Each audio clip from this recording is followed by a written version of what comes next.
believe you're in need of my services. Achilleos, private detective. Detective Jenn. That? Didn't expect to see you here. Of course you didn't. I'm always one step ahead of you. And that's why they call me Pacific's best detective. Oh, is that so? Wait, detectives, please, come on. My job is on the line. I got this warning letter. We need to figure out who it came from. I cannot afford to lose that trophy again. Jake Shin is gonna kill me.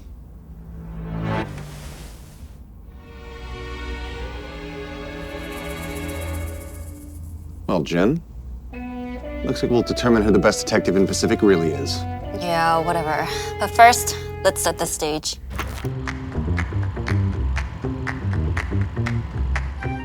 Now, I'm guessing it's not gonna be that easy for the teams this year. What makes you say that?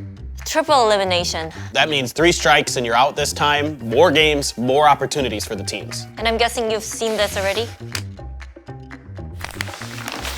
The hottest summer destination is back. Tickets to Breeze on sale as players, I mean tourists, flock to sunny beaches of the Caribbean. Bandit on the loose. A new pistol enters the market with the sheriff's one-tap prowess, but lighter on the wallet. So Breeze is back. I'm curious to see how all of the changes for this map are gonna play out, because there's a lot going on. This is the biggest overhaul that we've seen done to any map across the history of Valorant. It's a little bit easier for defenders. There's less space that you have to rotate between, so that opens up a few opportunities, along with a lot more going on in the map. Let's talk about Bandit. What do you guys think? I think this is going to be abused by so many teams. It's a one-tap headshot gun, so that means out in the open, it is extremely scary, and with the talent that these players have, they're gonna put it to good use, no doubt about it. Now, there's something else. Confirmed that map vetoes will be decided via skirmish. Oh. Coin flip is out, and 1v1s are in to determine draft order. This is gonna be very different. Can the teams pick anybody? Yeah, so it seems like teams will be able to elect which player they're gonna be sending up, which anticipate that's just gonna be your top fragger. So your maze, your some things, etc. Sent to the fold to just try to determine whether or not you can, get that choice of team A or B. It could blow this case wide open. Are you ready to see more? Yeah, let's get to work. Whichever team's gonna look to steal the trophy has strong motive. It's likely taken trophies before. Well, this team would be top of my list for suspects. They won a couple trophies last year, not just taking one from Pacific, but one internationally as well. They've always been at the top of the table, aside from a minor dip at the start of the previous year. But this is a very scary team and always has been and will continue to be so. What about their bandit play? How do we think that's going to affect them? They were monsters with the sheriff already. I think this is going to be a very terrifying team. It'll also alleviate some of the stress on Alex because they won't be trolling their economy as hard if they lean into the bandit and just go for a full purchase there. The train will never stop, but your info is outdated. How so? Secrets out.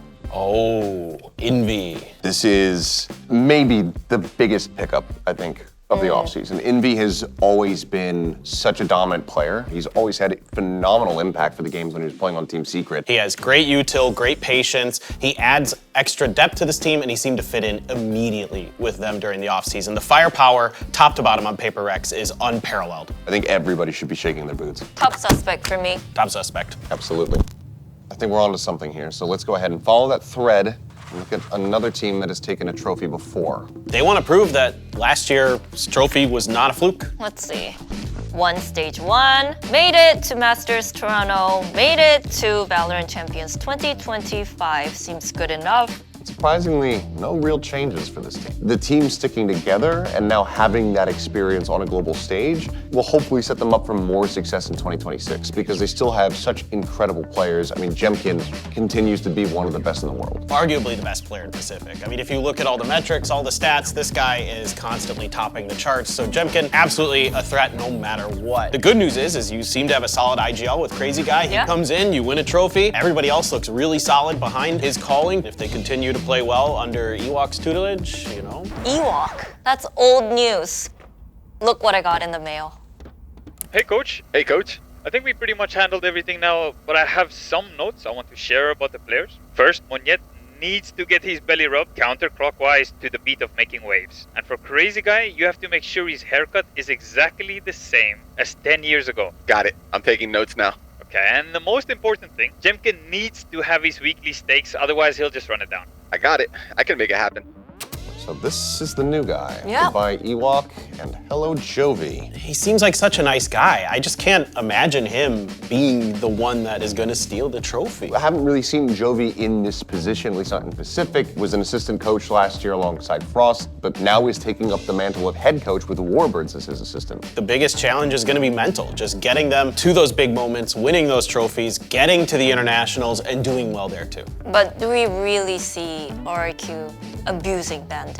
I think that there certainly are players that are going to do so, and Xfero is probably the #1 in my mind. We've seen what he's capable of doing with a Sheriff, and if Monyette's going to continue sliding around on Neon, yeah, hell, why not? So where are we feeling about RRQ? Likely suspect? I lean towards likely suspect. Yeah, likely suspect. I think given that the team is the same, and they've lifted a trophy before, they made it to 2 out of 3 internationals, we have to put them as a likely Okay. suspect. Let's talk about a team that won a trophy last year in Pacific. They won kickoff, DRX. Some questions about this team, but guys, come on. Could this face steal a trophy? You're underestimating his sneakiness because think about how many rounds this guy has stolen. Yeah, I mean, some ups and downs last year, like a lot of our teams, but really ended on an amazing high note, getting 3rd at Champions. That's incredible. And you're bringing in a new superstar in Hyunmin, who has really taken over as one of the best duelists, kind of one of those players that pioneered the Waylay sort of style that really took over at the end of last year. I'm just kind of surprised to see DRX getting through an offseason without making any changes. Hello? Flashback is gone. Hermes is in. Okay. There's a name we haven't heard in a while. He's been around for a very long time and has always been, a strong player, but has never really been given an opportunity like this before. So this is incredibly interesting to hear. He can fill the role of Flashback for the most part, plays a lot of Yoru in particular. So as far as a 1-to-1 in that regard goes, I think that should be covered. So DRX, top suspect? On the edge, I think maybe we need a little more investigation though. Okay. More investigation needed. I want to look at one of the teams that has arguably one of the best IGLs in Pacific. So I'm thinking these guys right here, maybe a little Gen G action. Munchkin? Get with the program, old man. What? Ugh. That was ages ago. He is now on T1. Munchkin leaving Gen G, where he was able to find the first trophy for Pacific, and now joining and effectively creating a super team is a very exciting prospect. Another team that's just stacked with talent. I mean, you have so many options with duelists between Buzz and Izu, both being able to kind of flex around. Stax being freed up now, potentially, to kind of just play his info initiator role a little bit more freely now that he doesn't have to IGL. And Meteor, when he is at his best, he is arguably one of the best in the world. This has got to be a team that is on everybody's radar. I think that the news of DH being dropped down to the Academy roster obviously, struck a chord with some people because DH looked incredibly strong for them, being a rookie. I think he had a very admirable performance, but when Munchkin's on the table, you can't really blame T1 for snatching him up. Any other changes we should know about here, Jen? Well, here's the thing. Autumn is gone. Now KDG has taken over. His coaching on the Academy team, Fantastic. though, incredible. The only team that was able to take down SLT Songnam before their run at Ascension and qualifying into Pacific for this year. It feels like he's very much finding a stride in Valorant that he wasn't able to find in other titles. I think that this is a pretty clear-cut decision, but T1, likely suspect, all in agreement? Yeah, likely suspect. Take him with you. No Munchkin now. Gen G, what does this look like? Does the words Lakia Valorant mean anything to you, Paperthin? Well, he's back on the team, but there's been a little bit more changes as well. It's Zinx. Zinx, a new player here. Yeah, so Gen G, again, kind of trying to dip the pool here of pulling a rookie out of thin air and turning him into a superstar. Obviously, we're able to do so with Karan just 2 years ago now. I think that this could end up being Gen G turning into a bit of a scary team. I don't know, man. Look at the map pool. Ascent is taken out. Breeze is back Breeze. in. Textures map. Okay, agreed. Gen G were globally the strongest team on Breeze the year that they were able to, lift their first international trophy. I think with that coming back in, Lakia was there a part of it, Texture was a part of that. Core is still there. They have a solid understanding of the map overall. This could still be a very big boon for them once again. Okay, Gen G. For me, needs more investigation. I think I would agree. The competition is going to be harder than it ever has been, so I think that Gen G, we will keep a close eye on them, but we need to see a bit more of their development. Needs a little investigation because of some of the role changes, new IGLing, new players, things like that kind of leave me a little bit hesitant. We all agreed on needs more investigation. The last time that the trophy had gotten stolen under your protection, it was taken by two individuals. It was Cruz. Jesse Vash.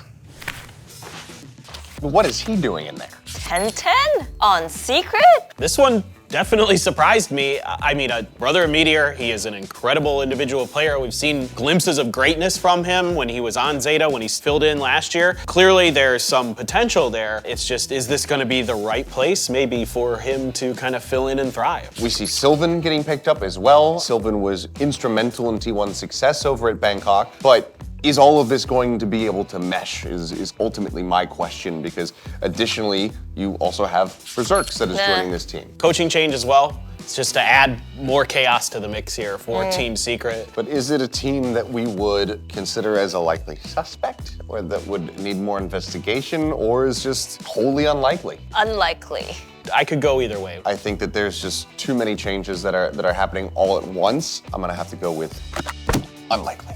If 10-10's not there, what's going on with ZETA? I know that you're a big fan of Japanese Valorant. Yes. Do you really think that ZETA Division would steal the trophy? I can hope. I'm not sure if it's gonna be in the card. Look, they had an incredible game versus Paperthin where they absolutely demolished them, but everything else, every other glimmer of victory that we saw from them throughout 2025, it just felt like it was so belabored. I think there's quite a few changes going on with this team, kind of like Secret, where there's gonna be a lot of differences. The first one that's coming to my mind is Depp has left the roster to go to another team in Japan. That is unbelievable. I mean, seeing ZETA without Depp there is going to be very strange, to say the least. A few other players, ZETA coming back as well. I love ZETA. I think he's gonna be a Bandit fan. I think he's one of those players who we've seen that can really pop off with the Sheriffs. So obviously the Bandit, I think, suits him very nicely, as well as Absol coming over from Mirage Gaming with him. They were teammates for a little bit there last year. Yeah, but are we seriously not gonna talk about what the night market found out? This guy. Ooh, Mini. I think that this is encouraging, to say the very least. I think that, Mini is an incredible coach historically. If he's going to be able to work even a fraction of that magic with ZETA Division, then who knows? We might be looking at ZETA Division, in the playoffs, making some kind of run. I think I do have a little bit of concern with ZETA with the map pool, Lotus and Ascent, maps that they at least seemingly were willing to play, or in some cases favored. Being out might be a little bit of a challenge for them to try to adapt, try to find a new identity. As we keep saying, if there's anybody who's going to be able to get that map pool up to snuff, it would be Mini. Is ZETA a top suspect? I think it's gonna be a challenge for them to get everything in place. So unlikely, but I would love to be proven wrong. Yep. Unlikely it is. What about my goat, May? Well, May came decently close to getting a trophy last year, so goodness knows he's likely to think that he's going to be capable of getting it this year. They did make playoffs in Stage 2 last year. I think that surprised a lot of people. May is up there with Jemkin as one of the best duelists we have in the region, topping the charts in ACS. They are joined by, a couple newer faces that a lot of people might not be necessarily the most familiar with Yatsuka as well as Kaide. I think their transition into DFM might be a little bit easier than a lot of people expect it to be, especially with, following the coach from Ascension. They're fresh from getting that stage experience. I think these are two players who have shown a lot of promise. They're two of the names that are always floated around in the Tier 2 Japanese scene as being really, really good individually. Let's see if they can handle it, but honestly, I don't think they're stealing it. So for you, would you lean this as an unlikely or a needs more investigation? Unlikely. I think I'm gonna go needs investigation. It's a matter of, are they going to be able to find their own identity? Ultimately, I trust in May. I know that he's an incredible player, and I think that you still have a decent enough foundation with him, Akame, as well as Sess on this team. So I'm gonna go with needs more investigation. Okay, DFM needs more investigation.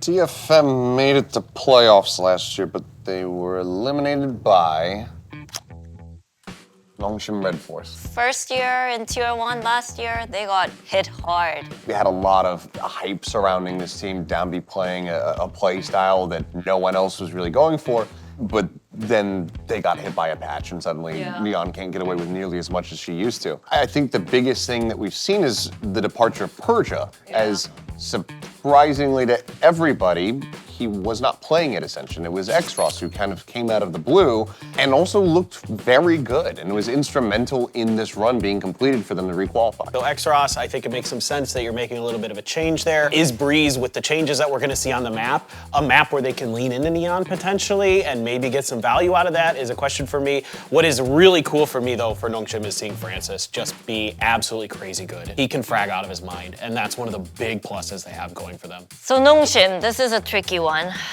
Unlikely. I'm kind of falling in that category too. Personally, I still have a bit of a hunch around this team. I think that they could go on a run. I think that they could punch their way forward, but if I'm outvoted, then we can go ahead and throw them in the unlikely pile. Unlikely. That leaves one more, and I can think of a certain individual, after getting so close to stealing trophy last year, would look to do it again. Frost. Ah, so we must be talking about Talon. Talon. Global Esports. Oh my God, Autumn? Patman? Oh my God, this team? Xavi, AK? Oh boy.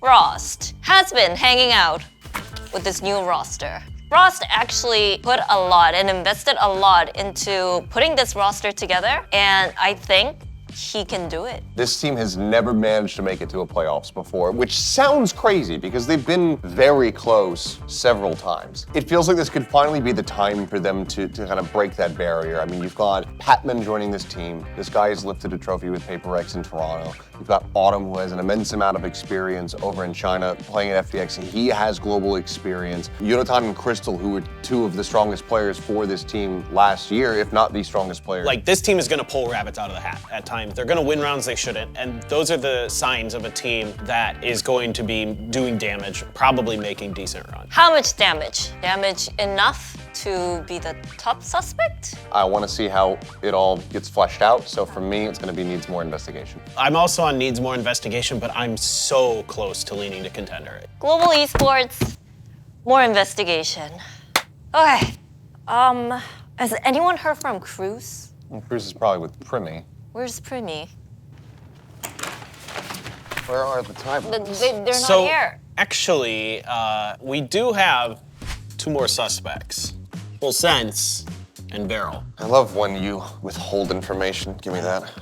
Oh, I know these guys. SLT. Well, I think this is obviously very exciting. Varel, long-term Japanese org, scooping up the SLT Songnam players after their Ascension run, which was flawless. They looked incredible. I think better than I could have anticipated. This is a team that, widely has a lot of new faces on it. They just kind of exploded onto the scene and took Ascension by storm. Yeah, I mean, I think it caught a lot of us off guard. We knew they'd be good. That was not something that wasn't expected. It was the way that they did it. They're mostly a lot of really young players, all under the age of 21, under 20. They love to just get in your face and let you know how the match is going. So for me, this is an exciting team to have in Pacific because I can't wait to see some of their antics on stage, frankly. This is another team that could potentially be Bandit Nightmares. Like if they're able to work that into the equation, no doubt that they can put that gun to good use. For me, I'm leaning more towards needs more investigation. I'm willing to put them into the middle category here. Yeah, I just don't know how strong their mental can be.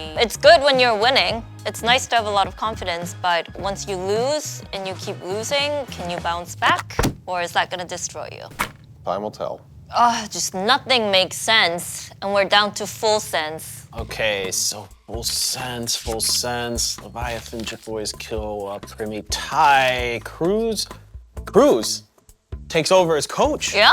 Love to see that. Cruz is shifting away from playing, which heartbreaking in its own right, but I'm very excited to see what he's going to be able to accomplish as the head coach. This is a very big pivot. Now he's kind of taking the reins for this team and doesn't have to worry about translating anything into Thai. Yeah, good point, because he always wanted a full Thai roster ever since the beginning of the franchise. And then now he's coaching a full Thai roster. I'm almost in the top suspects category for this team. Really? I'm very close to putting them in there. No, I can be convinced to go down to, needs more investigation. I think there's just so much potential in this team. I would say needs more investigation. Same for me. For kickoff, more investigation. All right, so how about we take another look back at all of our teams. We'll go through and try to figure out who the teams are going to be putting up as their skirmisher. Let's start with Nongshim Red Force. Okay. Francis? I think I'd go Francis as well. To be Yeah, honest. me too. Nice and easy, good and concise. How about ZETA Division? I'm leaning ZETA. All right, Me we'll go too. with Shota. All right, Team Secret. 10-10. Probably going 10-10, but I could see an argument for Berserks. Yeah. Okay. 10-10 was the first one that kind of came to mind for me, so seems like we all kind of think that he's going to be in the mix, but Berserks absolutely could pop up there. Now, Full Sense, probably a little bit more straightforward. Feels like it's going to be Primmy. There's only one Primmy. choice here. If you're not putting in Primmy, you're trolling. Paper X. This is a team where I think you could pretty much send anybody and feel pretty good about your chances, but I would probably go with something in this Oh, me too. Oh, I actually wouldn't. I'd either go Jing or Devi. And why is that? Jing is really, really strong. As good as something is, you know, if it's Ghost, then sure, something. But if you're going like rifles or sheriffs or something, then I'm gonna go Jing, maybe even Devi. So we've got something, Jing, or... I think Devi could, yeah. All right. May. DFM, May. May. Moving on. Texture. Texture. Global Esports. This one, I'm gonna go with Crystal. I could see a good argument for Crystal here. The guy is just so sharp. New Blood, Beryl. Zuna. Shuna. I thought maybe there was going to be a shot for Zexy. He's good too. Yeah, but He's really, Shuna, really good. Shuna. When it matters. Okay. I think Zuna. T1. I think Meteor, but I could see a good argument for Izu. I was actually going to go with Izu. Here's the thing though, when it comes to the Korean teams and the Korean players, the older ones do not do anything. It's always the younger ones taking care. That's very true. High possibility that we see Izu. Izu. Might just be Izu every single time. All right, down to the final two. DRX. Hyunmin. Hyunmin? Okay. And then our last team, RRQ. Jemkin. So now we've got everything sorted and assessed. Shall we get these up onto the board and figure out who our prime suspect is?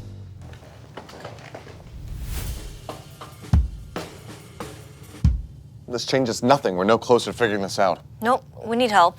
I think so. I think it's time to get the rest of the gang back together and see if we can figure this out. Well, guys, buckle up. This is gonna be our biggest case yet. Let's get to it. All right.